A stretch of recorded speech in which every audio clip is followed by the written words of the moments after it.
run, that listening to podcasts, the Nicky Gumbel's Bible in a Year, and things like that have really helped me, and that's definitely something that I want to continue after lockdown. And when we can get back together, it's something I want to build into my life. In the church, there's definitely disadvantages to meeting online, and it's not quite the same, but I'm wondering what some of the advantages as a church that you think we should continue. I think there's been some definite advantages for people being able to join in and watch the online services, and we want to carry on filming our services so that people can connect in with us. That may be because they're not able to come for health reasons, and people have been connecting in with us as well, because it's a straightforward thing to watch on YouTube.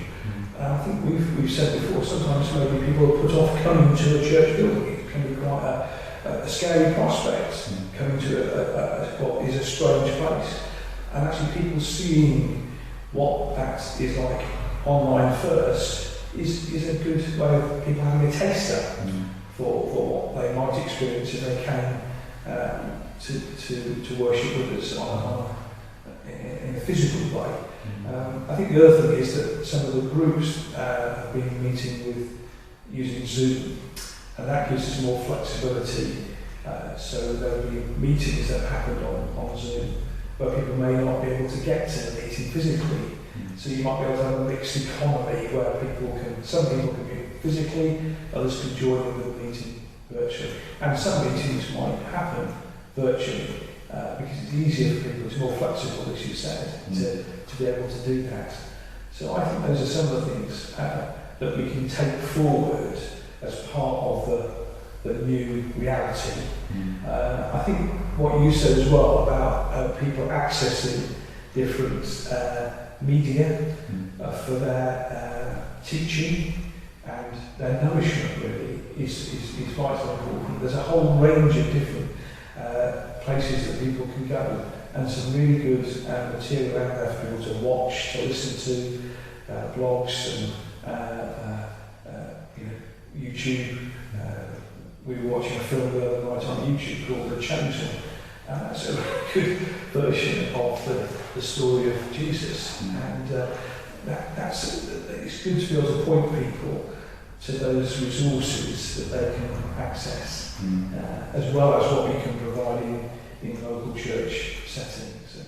Lots about online and how to do and record Zoom meetings and uploading things to YouTube, and I think for the young people as well, that's definitely something that's really beneficial, because that's where young people are. And so it's great to be able to utilise those areas and definitely keep those going in the future. That's right. And I think we also recognise that there are some people we work very hard to keep everybody included. So we've made sure that those who are not on the internet have got availability of DVDs and CDs to be able to watch the mini services and listen to the mini services. And we want to carry on doing that for people who are not able to get to church as well, who haven't got access to the internet. So it's important that we remember them as well. So, I just wanted to say about as well going forward on discipleship is that we've often focused in church about people being given gifts, such as gifts of discernment, gifts of wisdom, gifts of the Holy Spirit, gifts of healing, gifts of tongues. All of those gifts that are available to people that God gives to us. But I believe also God gives us passions about particular things.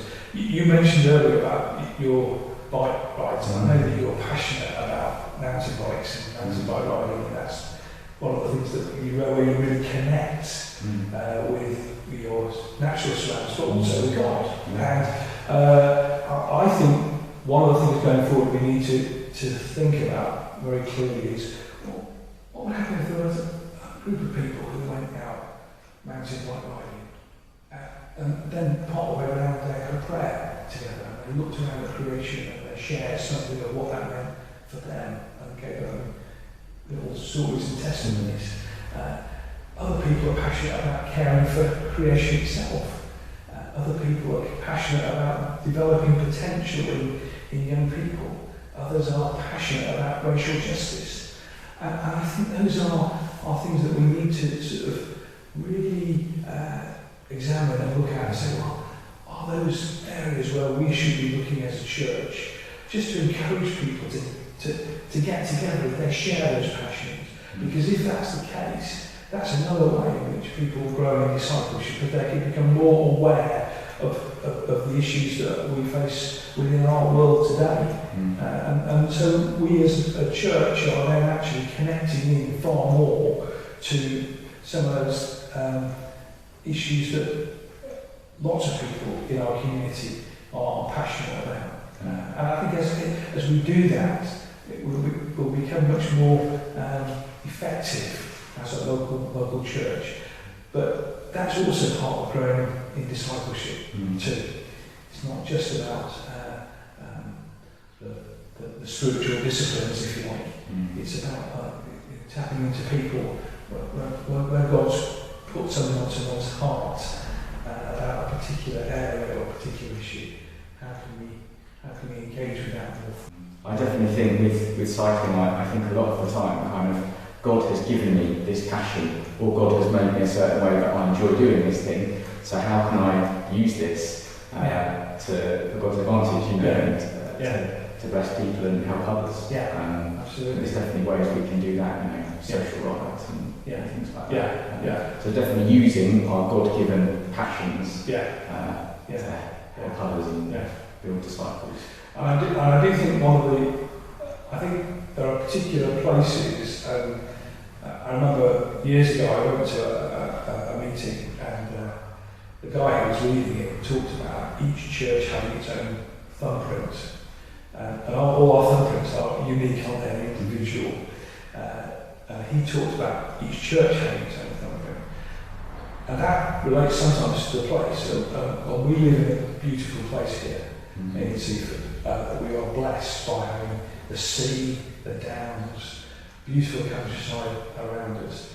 So there's something for me about us having much more of a connection with outdoors than necessarily focusing on indoors all the time. And obviously there's certain times of the year when that's not going to work. If there's a hailing, howling gale or something in October, being out on the beach wouldn't be a good idea. But my heart would be for us to do far more things outdoors and to use the outdoor spaces that we have around our beautiful town here to be more engaged with nature and to use that unique thumbprint that we have here to encourage people in their discipleship and to grow in their knowledge and love for God. That's brilliant. That's great. Okay. Well, thank you for sparing your time. Delighted to spend some time this morning. Thanks, Alex.